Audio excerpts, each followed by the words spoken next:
रूह खाने वाली बिल्ली। रात के घने अंधेरे में बादल गरज रहे थे और हवा में सर्दी की एक डरावनी लहर तैर रही थी। अली देर रात काम से लौट रहा था। सड़क सुनसान थी और सन्नाटे में बस उसके कदमों की आवाज गूंज रही थी। तभी अचानक एक काली बिल्ली उसका रास्ता काटते हुए सामने आ गई। उसकी आंखें अंगारे की तरह लाल चमक रही थीं और वो अली को ऐसे घूर रही थी जैसे उसकी रूह में झांक रही हो। अली ने उसे नजरअंदाज किया और आगे बढ़ने लगा, लेकिन बिल्ली की नजरें जैसे उसके दिल में उतर गई थीं। कुछ कदम चलने के बाद अली को अजीब सा एहसास हुआ, जैसे कोई उसके पीछे पीछे चल रहा हो। उसने मुड़कर देखा, कोई नहीं था। लेकिन जैसे ही उसने आगे देखा, वही काली बिल्ली एक पुराने पेड़ के नीचे बैठी थी। अली का दिल डूबने लगा। वो तेजी से कदम बढ़ाने लगा, लेकिन बिल्ली हर मोड़, हर गली में उसका पीछा करती रही। यहाँ तक कि वह एक पुराने वीरान मकान तक पहुंच गया।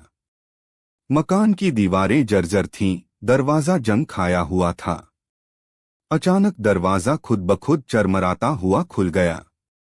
ठंडी हवा का एक झोंका आया और वो काली बिल्ली अंदर चली गई।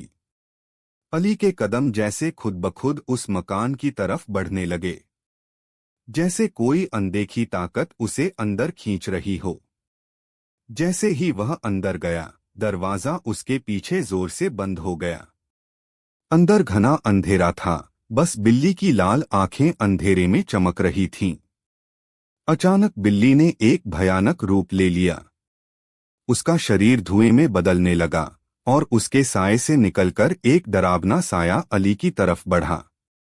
अली की आंखों में डर का साया छा गया, लेकिन अब देर हो चुकी थी। वो साया अली के भीतर समा गया और उसकी रूह को अपने अंदर खींच लिया। अली की आंखों की चमक पल भर में बुझ गई। उसका शरीर खड़ा तो था, लेकिन अब उसमें जान नहीं थी। उसकी रूह उस साए के कब्जे में जा चुकी थी। कहा जाता है कि वो काली बिल्ली कोई आम जानवर नहीं थी। वह एक शैतानी आत्मा थी जो सदियों से भटकती रूहों की तलाश में घूम रही थी। जिस पर उसकी नजर पड़ती, उसकी आत्मा को अपने अंदर कैद कर लेती। उस पुराने मकान की दीवारों में कई ऐसी सिसकती रूहें कैद थीं, जिनकी चीखें सिर्फ घनी अंधेरी रातों में सुनाई देती थीं। अली अब उन सिसकती आत्माओं में शामिल हो चुका था।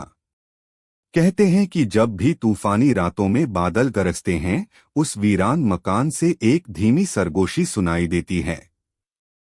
एक और, बस एक और वो काली बिल्ली, वो अब भी सड़कों पर घूमती है, किसी नई रूह की तलाश में।